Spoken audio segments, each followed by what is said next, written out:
Hoi, weer een weekendverhaal. Vandaag gaan wij lezen Oscar Wilde, een van mijn lievelingsauteurs. We kennen hem voornamelijk van, even kijken waar ik hem heb liggen, hier. The Picture of Dorian Gray. Er is een tijd geleden nog een film van uitgekomen. Maar ik kende hem als eerste van De Profundis, The Ballad of Reading Gaol. Dat is een heel erg droevig, maar ook indrukwekkend gedicht over de tijd dat hij in de gevangenis zat, omdat hij homoseksueel is. En dat mocht toen nog niet. En daarin drukt hij dan heel mooi en heel teer het verdriet uit van het verliezen van je vrijheid en dat mensen je niet meer als mens behandelen. Maar hij heeft toch altijd weer de hoop dat er iemand is die toch nog waarde in hem zal zien. Wat wij nu gaan lezen komt uit zijn collectie korte verhalen. En dat zijn een beetje sprookjes. En deze heet The Happy Prince. High above the city, on a tall column, stood the statue of the Happy Prince. He was gilded all over with thin leaves of fine gold. For eyes he had 2 bright sapphires, and a large red ruby glowed on his sword hilt. He was very much admired indeed. "He is as beautiful as a weathercock," remarked one of the town councillors, who wished to gain a reputation for having artistic tastes. "Only not quite so useful," he added, fearing lest people should think him unpractical, which he really was not. "Why can't you be like the Happy Prince?" asked the sensible mother of her little boy, who was crying for the moon. "The Happy Prince never dreams of crying for anything." "I'm glad there's someone in the world who's quite happy," muttered the disappointed man as he gazed at the wonderful statue. "He looks just like an angel," said the charity children, as they came out of the cathedral in their bright scarlet cloaks and their clean white pinafores. "How do you know?" said the mathematical master. "You've never seen one." "Oh, but we have, in our dreams," answered the children. And the mathematical master frowned and looked very severe, for he did not approve of children dreaming. One night there flew over the city a little swallow, a zwaluw. His friends had gone away to Egypt 6 weeks before, but he had stayed behind, for he was in love with the most beautiful reed, a rietstengel. He had met her early in spring, as he was flying down the river after a big yellow moth, and had been so attracted by her slender waist that he had stopped to talk to her. "Shall I love you?" said the swallow, who liked to come to the point at once. And the reed made him a low bow. So he flew round and round her, touching the water with his wings and making silver ripples. This was his courtship, and it lasted all through the summer. "That's a ridiculous attachment," twittered the other swallows. "She has no money and far too many relations." And indeed the river was quite full of reeds. Now then, when the autumn came, they all flew away. And after they had gone, he felt lonely and began to tire of his lady love. "She has no conversation," he said, "and I'm afraid she's a coquette, for she's always flirting with the wind." And certainly, whenever the wind blew, the reed made the most graceful curtsies. "I admit she's domestic," he continued, "but I love travelling, and my wife, consequently, should love travelling also." "Will you come away with me?" he said finally to her. But the reed shook her head. She was so attached to her home. "You've been trifling with me," he cried. "I'm off to the pyramids. Goodbye." And he flew away. All day long he flew, and at night time he arrived at the city. "Where shall I put up?" he said. "Oh, I hope the town has made preparations." Then he saw the statue on a tall column.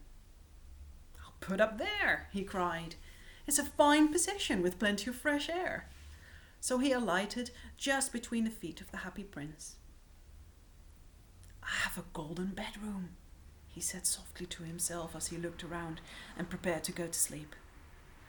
But just as he was putting his head under his wing, a large drop of water fell on him. "What a curious thing!" he cried. "There's not a single cloud in the sky, and the stars are quite clear and bright. And yet it's raining. Oh, the climate of north of Europe is really dreadful. The reed used to like the rain, but that was merely her selfishness." And then another drop fell. "What's the use of a statue if it cannot keep the rain off?" he said.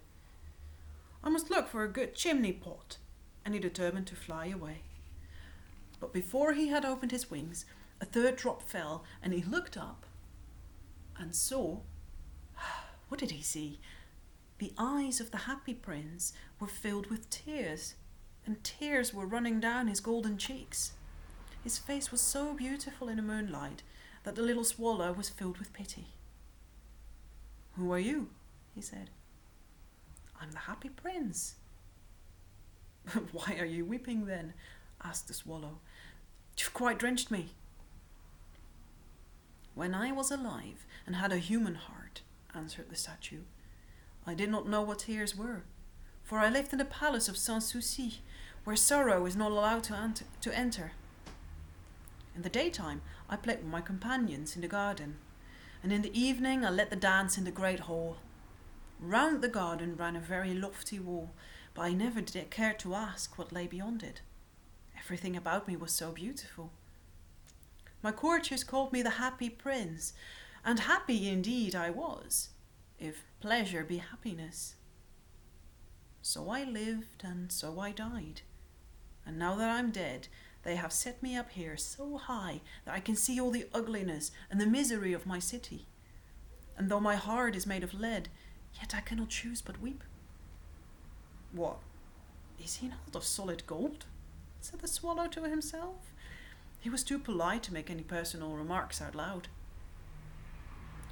"Far away," continued the statue in a low musical tone, "far away in a little street there's a poor house. One of the windows is open, and through it I can see a woman seated at her table. Her face is thin and worn, and she has coarse red hands, all pricked by the needle, for she is a seamstress. She's embroidering passion flowers on a satin gown for the loveliest of the Queen's maids of honours to wear at the next court ball. In a bed in the corner of the room, her little boy is lying ill. He has a fever and is asking for oranges. His mother has nothing to give him but river water, so he's crying. Swallow, swallow, little swallow, will you not bring her the ruby out of my sword hilt? My feet are fastened to this pedestal and I cannot move." "I'm waited for in Egypt," said the swallow. "My friends are flying up and down the Nile and talking to the large lotus flowers. Soon they'll go to sleep in the tomb of the great king. The king is there himself in his painted coffin. He's wrapped in yellow linen and embalmed with spices. Round his neck is a chain of pale green jade, and his hands are like withered leaves." "Swallow, swallow, little swallow," said the prince, "will you not stay with me for one night and be my messenger? The boy is so thirsty and the mother so sad." "I don't think I like boys," answered the swallow. "Last summer, when I was staying on the river, there were 2 rude boys and the miller's sons who were always throwing stones at me. They never hit me, of course. We swallows fly far too well for that. Besides, I come from a family famous for its agility. Still, it was a mark of disrespect." But the happy prince looked so sad that the little swallow was sorry. "It is very cold here," he said, "but I'll stay with you for one night and be your messenger." "Thank you, little swallow," said the prince. So the swallow picked out the great ruby from the prince's sword and flew away with it in his beak over the roofs of the town. He passed by the cathedral tower where the white marble angels were sculpted. He passed by the palace and heard the sound of dancing. A beautiful girl came out on the balcony with her lover. "How wonderful the stars are," he said to her, "and how wonderful is the power of love." "Oh, I hope my dress will be ready in time for the state ball," she answered. "I've ordered passion flowers to be embroidered on it, but the seamstresses are so lazy." He passed over the river and saw the lanterns hanging to the masts of the ships. He passed over the ghetto, saw the old Jews bargaining with each other, weighing out money in copper scales. At last he came to the poor house and looked in. The boy was tossing feverishly on his bed, and the mother had fallen asleep. She was so tired. In he hopped and laid the great ruby on the table beside the woman's thimble. And then he flew gently round the bed, fanning the boy's forehead with his wings. "How cool I feel," said the boy. "Oh, I must be getting better." And he sank into a delicious slumber. Then the swallow flew back to the happy prince and told him what he had done. "It's curious," he remarked. "I feel quite warm now, although it is so cold." "That's because you've done a good action," said the prince. And the little swallow began to think, and then he fell asleep. Thinking always made him sleepy. When daybreak, he flew down to the river and had a bath. "What a remarkable phenomenon," said the professor of ornithology as he was passing over the bridge. "A swallow in winter?" And he wrote a long letter about it to the local newspaper. Everyone quoted it. It was full of so many words that they could not understand. "Tonight I go to Egypt," said the swallow, and he was in high spirits at the prospect. He visited all the public monuments and sat a long time on top of the church steeple. Whenever he went, the sparrows chirruped and said to each other, "What a distinguished stranger!" So he enjoyed himself very much. And when the moon rose, he flew back to the happy prince. "Have you any commissions for Egypt?" he cried. "I'm just starting." "Swallow, swallow, little swallow," said the prince. "Will you not stay with me 1 night longer?" "I'm waited for in Egypt," answered the swallow. "Tomorrow my friends will fly up to the second cataract. The river horse couches there among the bulrushes, and on the great granite throne sits the god Memnon. All night long he watches the stars, and when the morning star shines, he utters one cry of joy, and then he's silent. At noon, the yellow lions come down to the water's edge to drink. They have eyes like green barrels, and their roar is louder than the roar of the cataract." "Swallow, swallow, little swallow," said the prince. "Far away across the city, I see a young man in a garret. He's leaning over a desk covered with papers, and in a tumbler by his side, there's a bunch of withered violets. His hair is brown and crisp, and his lips are red as a pomegranate, has large and dreamy eyes. He's trying to finish a play for the director of the theatre, but he's too cold to write anymore. There's no fire in the grate, and hunger has made him faint. I will wait you 1 night longer," said the swallow, who really had a good heart.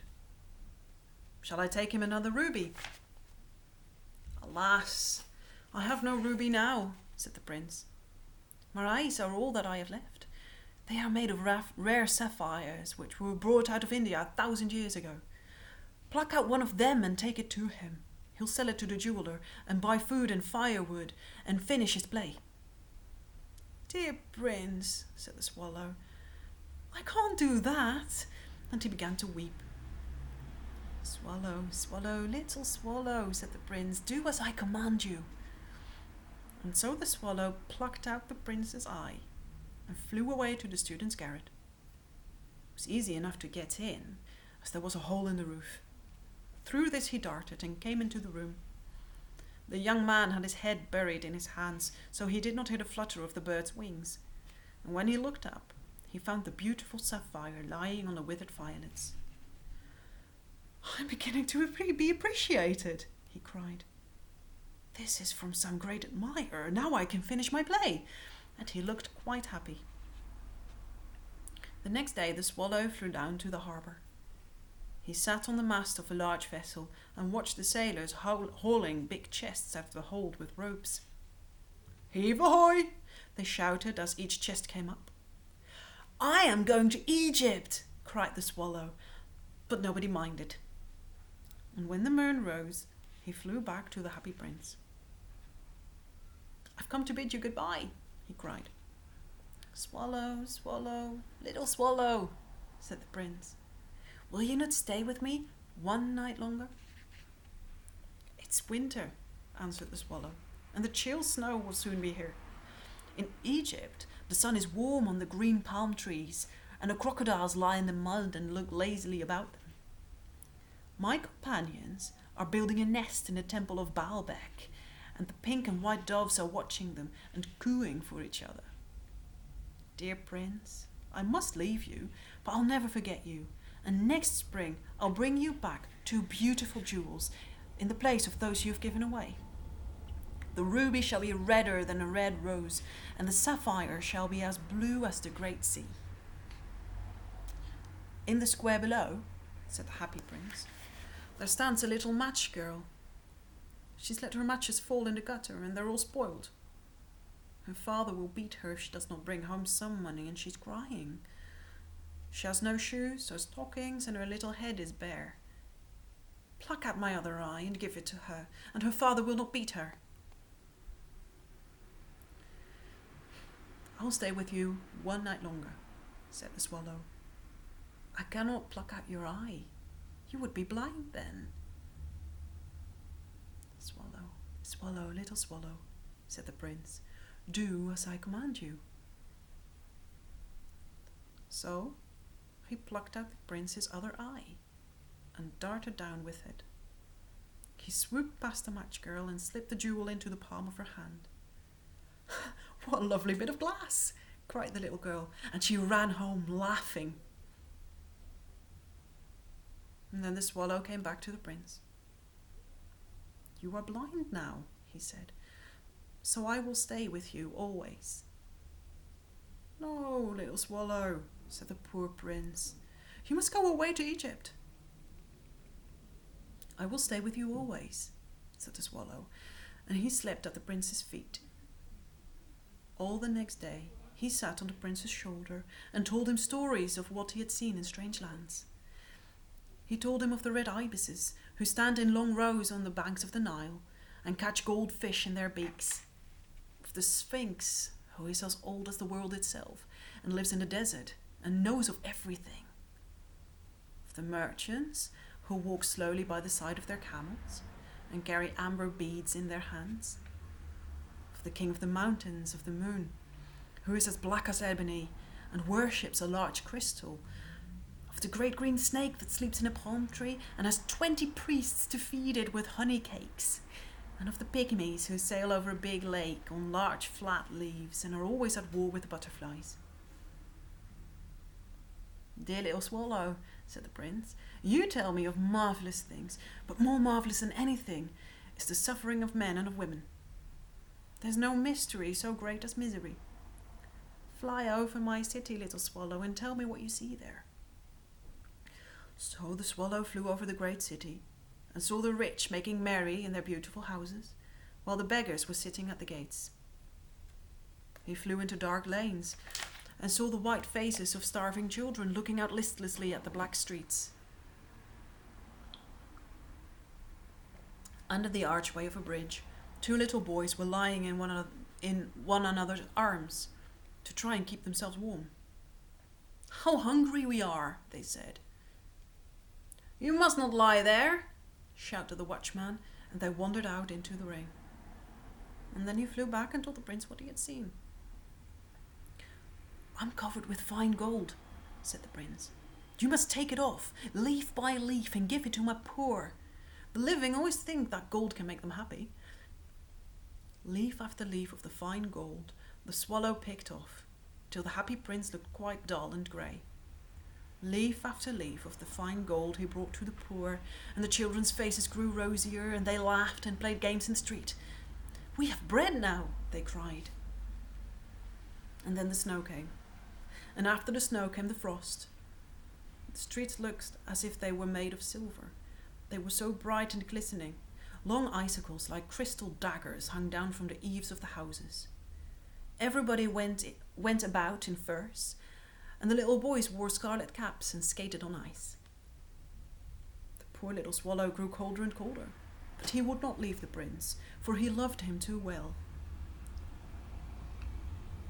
He picked up crumbs outside the baker's door when the baker was not looking and tried to keep himself warm by flapping his wings. But at last he knew that he was going to die.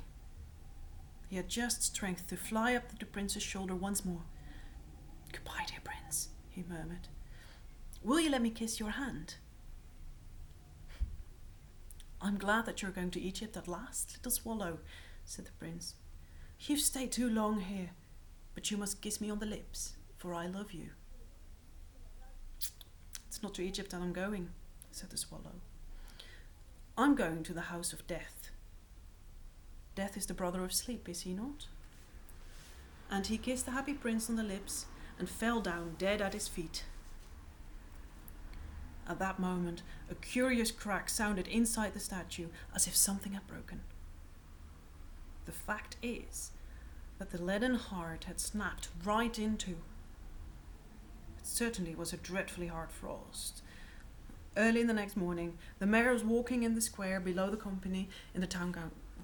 company with the town councillors. As they passed the column, he looked up at the statue. "Dear me, how shabby the happy prince looked," he said. "How shabby indeed," cried the town councillors, who always agreed with the mayor, and they went up to look at it. "The ruby has fallen out of his sword and his eyes are gone, and he is golden no longer," said the mayor. "In fact, he's little better than a beggar." "Little better than a beggar," said the town councillors. "And there's actually a dead bird at his feet," continued the mayor. "We must really issue a proclamation that birds are not to be allowed to die here." And the town clerk made a note of the suggestion. So they pulled down the statue of the happy prince. "As he's no longer beautiful, he's no longer useful," said the art professor at the university. And then they melted the statue in a furnace, and the mayor held a meeting over the corporation to decide what was to be done with the metal. "We must have another statue, of course," he said. "That shall be a statue of myself." "Of myself," said each of the town councillors, and they quarrelled. When I last heard of them, they were quarrelling still. "What a strange thing," said the overseer of the workmen at the foundry. "This broken lead heart will not melt in the furnace. We must throw it away." So they threw it on a dust heap, where the dead swallow was also lying. "Bring me the most two precious things in the city," said God to one of his angels. And the angel brought him a leaden heart and a dead bird. "You have rightly chosen," said God. "For in my garden of paradise this little bird shall sing forevermore, and in my city of gold the happy prince shall praise me." Het is echt een super verdrietig verhaaltje eigenlijk. Maar ik vond hem zo mooi, want elke keer als ik hem lees, dan kun je een beetje dat het ietsjes warmer wordt. En ik vond het ook een hele mooie boodschap. Ik had ook wat boeken nog die ik eigenlijk jullie even wilde laten zien. Want het is natuurlijk wel echt stom dat we allemaal binnen zitten. Maar ik ben nu dit boek aan het lezen. Michael Palin maakt sowieso fantastische reisdocumentaires. Maar hij is ook een van de leden van Monty Python. En dit boek, Erebus, gaat over een schip. Het heet ook The Story of a Ship. Dat naar Antarctica gegaan is. 3 keer naar Antarctica. En ik weet niet waar die daarna heen is gegaan. Want ik ben nog maar hier. Maar het is zo fijn om soms gewoon eventjes mee te reizen ergens heen. Dus die wilde ik jullie laten zien. Ik heb nog wat boeken gezocht in mijn boekenkast waarmee je ook lekker kan ontsnappen. Nu is natuurlijk een grote klassieker. Is Jules Verne. Dit is dan 20.000 mijl onder de zee. Maar hij heeft ook rond de wereld in 80 dagen geschreven. Dat is dan de klassieker. Ik vind het Engels niet altijd even lekker lezen. Maar ik dacht, ik kan hem niet laten zien. Van Chinua Achebe, Things Fall Apart. Dit boek is geschreven dat noemen ze dan het genre van postkoloniale literatuur. waarin mensen beschrijven wat de invloed van het kolonialisme was. En hij komt zelf uit Afrika en beschrijft een Afrikaans dorp, waar dan dus blanke mensen komen. En hoe dat eigenlijk het hele leven in het dorp en alle relaties onderling tussen iedereen verandert. Is niet een heel vrolijk boek om te lezen, maar het is zo beeldend beschreven dat je echt gewoon in dat dorp woont. Vond ik heel gaaf. Eentje die wat bijzonder is. Ursula K. Le Guin, The Left Hand of Darkness. Dit is sci-fi. Het gaat over een wereld die ontdekt wordt, waar dan een observator heen gaat om die wereld te leren kennen en het aanbod te doen dat ze zich aan mogen sluiten bij de federatie van andere planeten of zo, als ze dat zouden willen. Zij is vooral bekend in filosofie en feminisme, sociologie, omdat de wereld die zij in dit boek beschrijft gaat over een wereld waar gender niet bestaat. Iedereen is neutraal. Dat maakt dit boek heel erg interessant, omdat die maatschappij zo anders is. Maar het is ook echt een reis om die planeet heen, waar alles heel anders is. En daar neemt ze je helemaal naar mee toe. En het voelt zo echt. Dus ik dacht, nou, als je een beetje van sci-fi houdt, is dit een aardige. Ik heb ook, de derdejaars kennen deze wel. The Unlikely Pilgrimage of Harold Fry. Want ik geef vaak aan het begin van het jaar de opdracht dat je de personages van pagina 178 en 179 moet omschrijven. Harold Fry is een gepensioneerde man. Op een gegeven moment besluit hij om naar een vriendin in Noord-Engeland te lopen. En onderweg komt hij allemaal mensen tegen. Dit boek is echt hartverwarmend. Ik vind het heel charmant beschreven, al die mensen. Heel klein houden ze het. Hè? Het gaat niet over een grote wereld. Het zijn allemaal mensen met hun eigen problemen en hun eigen vragen en de eigen dingen die ze leuk vinden, die hier beschreven worden. Ik had echt het gevoel dat ik met hem meeliep en dat ik al die mensen leerde kennen. Daarbij leest hij echt heel lekker weg. Het is gewoon prettig Engels. Dus als je op een wandeltochtje door Engeland wil, dan zou ik zeker met Harold Fry meegaan. De laatste die ik aan jullie wilde laten zien is niet Engelse literatuur. Volgens mij is het een Japanner, maar dat weet ik niet helemaal zeker. Heeft een Nobelprijs voor literatuur gewonnen. Maar laat je daardoor niet van afschrikken. Want het is geen super eng, moeilijk, raar, heftig taalgebruik. Het verhaal gaat over twee mensen die niet meer weten waarom ze van elkaar houden. Eigenlijk is de hele wereld, heeft geen geheugen meer. En zij gaan dan rondreizen op zoek naar hun zoon.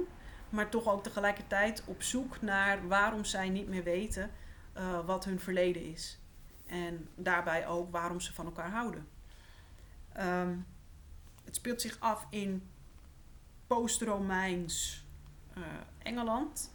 Maar laat je daardoor niet weer houden. Dit is geen echte fantasy. Het is geen hardcore geschiedenisboek. Het verhaal van twee mensen die alle onzekerheid opzoeken en houvast bij elkaar hebben. Dat is wat dit boek zo fantastisch maakt. Leest echt heel goed weg. Ik heb hem echt super snel uitgelezen. En ik had echt het gevoel alsof ik met hen mee was op hun zoektocht. Dus ik dacht, nou, die wil ik jullie nog eventjes aanraden als je denkt, nou, ik voel me een beetje opgesloten. Ontsnap dan met de boeken mee. En als jullie nog een idee hebben voor een kort verhaal, of je hebt er ergens een gelezen, of een auteur waarvan je weet dat hij korte verhalen heeft geschreven, wil je aanraden. Doe maar, want ik heb voor volgende week nog niks op mijn bureau gelegd. Ik wens jullie een heel goed weekend en succes met alles.